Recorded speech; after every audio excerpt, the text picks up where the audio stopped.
والسماء رفعها ووضع الميزان، اور وہی اللہ ہے جس نے آسمان دنیا کو بلند کیا ہے، ووضع الميزان، اور ترازو رکھی، میزان ترازو کو کہتے ہیں، اور اللہ وحدہ لا شریک نے آسمان دنیا کو بلند فرمایا، اور آسمان دنیا کو بلند فرما کر اللہ وحدہ لا شریک نے ترازو کا بھی اہتمام فرمایا۔ اب ترازو کون سا ہے، اس پر بھی لکھنے والوں نے بڑا لکھا ہے۔ امام بہقی اس کو روایت فرماتے ہیں اتنا بڑا ترازو ہوگا کہ زمین و آسمان بھی اس میں بدل ہو سکے۔ اللہ تطغوا فی المیزان، اللہ ان یہ کہ لا نہ تطغوا سرکشی کرو، زیادتی کرو، اور اللہ تعالیٰ نے تنبیہ فرمائی ہے کہ ناپ تول میں کمی نہ کیا کرو۔ اللہ تطغوا فی المیزان، اور ترازو میں جھکاؤ جو ہے یہ گاہک کا حق ہے، اس کو دیا جائے گا۔ اگر آپ نے جھکاؤ نہیں دینا، کم از کم برابری جو ہے وہ ہونی چاہیے کہ نہ ادھر کا نقصان ہو نہ ادھر کا نقصان ہو۔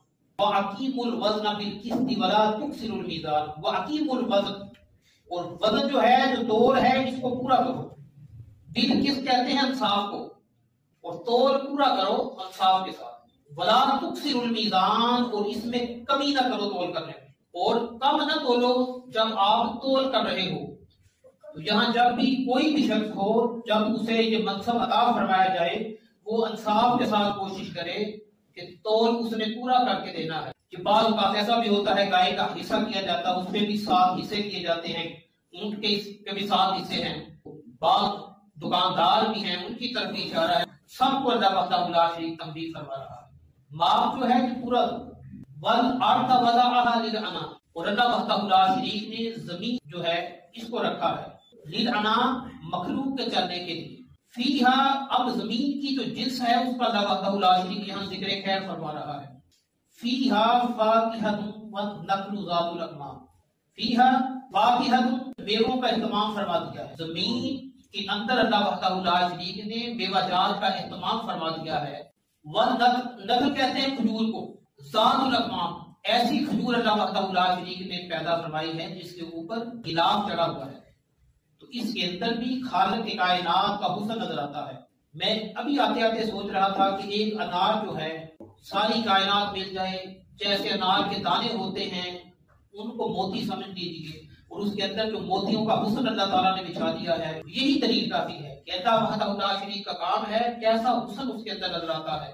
جب بھی آپ کاٹیں گے ایک جال بچھا ہوا نظر آتا ہے، انار کی بات کر رہا ہوں، اس کی باقی چیزوں کا حال کیسا ہو۔ اور اللہ وحدہ لا شریک نے کھجور کا درخت پیدا فرمایا، کس کے لیے؟ انسانوں کے لیے، اور ایسی کھجوروں کا اہتمام فرمایا جس کے اوپر غلاف چڑھا ہوا ہے، چھلکا چڑھا ہوا ہے۔ چھلکا جو ہوتا ہے جسے کھول کہا جاتا ہے، اندر کی چیز کی حفاظت کے لیے ہوتا ہے۔ واحد درخت ہے کھجور کا درخت جس کی ہر چیز قابل استعمال ہے۔ والحب ذو العصف والریحان، والحب کہتے ہیں غلہ کو، اناج کو، دانے کو، ذو العصف کہتے ہیں بھوسے کو۔ گندم کے دانے کس طرح کور ہوتے ہیں، اوپر بھوسا چڑھا ہوتا ہے، اور کس طرح کسان اس کو علیحدہ کرتے، جو دانے ہیں بھوسے کے اندر کس طرح اللہ وحدہ لا شریک نے ان کو چھپا رکھا ہے۔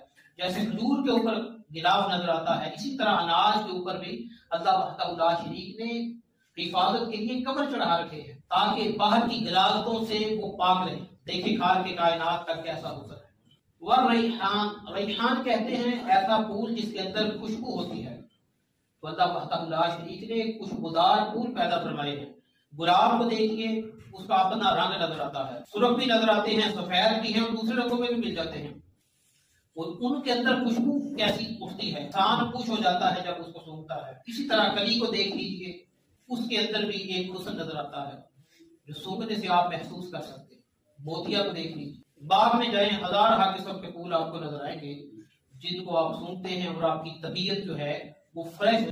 اس کے بعد خالق کائنات نے ارشاد فرمایا فَبِأَيِّ آلَاءِ رَبِّكُمَا تُكَذِّبَانِ، فا کا معنی ہوتا ہے کبھی پس کبھی پھر کیا جاتا ہے۔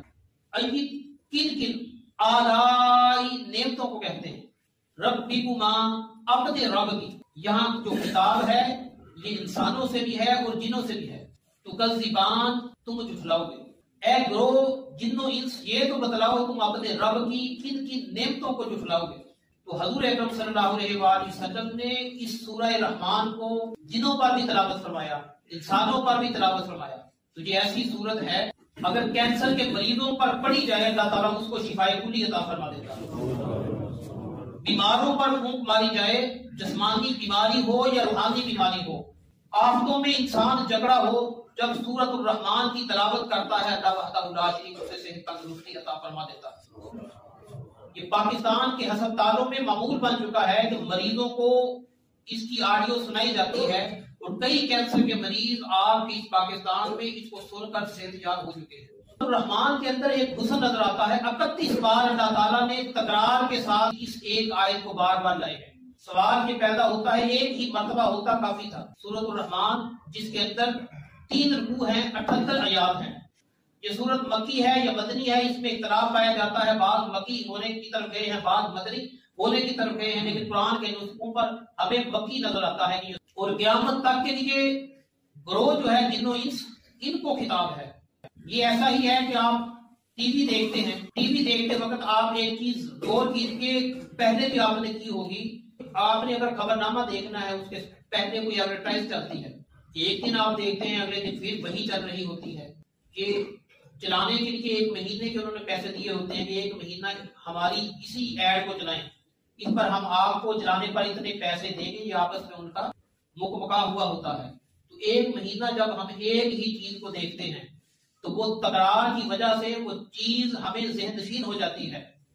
یہ صابر کی مشہوری ہے، ہرا کام میں کھرا، اب یہ الفاظ آئیں گے، یہ زبانی ہمیں یاد ہو جاتا ہے۔ تو اللہ تعالیٰ نے سورۃ الرحمن میں حسن کے لیے، تکرار کے لیے، تاکہ انسان بھولے نہ، اس کا بار بار تکرار کیا ہے۔ فَبِأَيِّ آلَاءِ رَبِّكُمَا تُكَذِّبَانِ، تم اپنے رب کی کون کون سی نعمتوں کو جھٹلاؤ گے؟ یقیناً ہم اللہ تعالیٰ کی نعمتوں کا انکار نہیں کر سکتے۔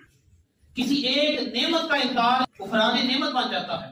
تو اب قیامت تک کے لیے اسوہ حسنہ جو ہے یہ حضور اکرم صلی اللہ علیہ وآلہ وسلم کی ذات ہے۔ اگر اس کے اوپر چل کر زندگی بسر کرو گے، جب حضور اکرم صلی اللہ علیہ وآلہ وسلم کے نقشے قدم پر چل کے انسان زندگی بسر کرے گا تو اللہ وحدہ لا شریک کے حضور وہ سرخرو ہو جائے گا۔ اللہ تعالیٰ سے دعا کرتا ہوں اللہ تعالیٰ ہمیں قرآن کا فہم نصیب فرمائے۔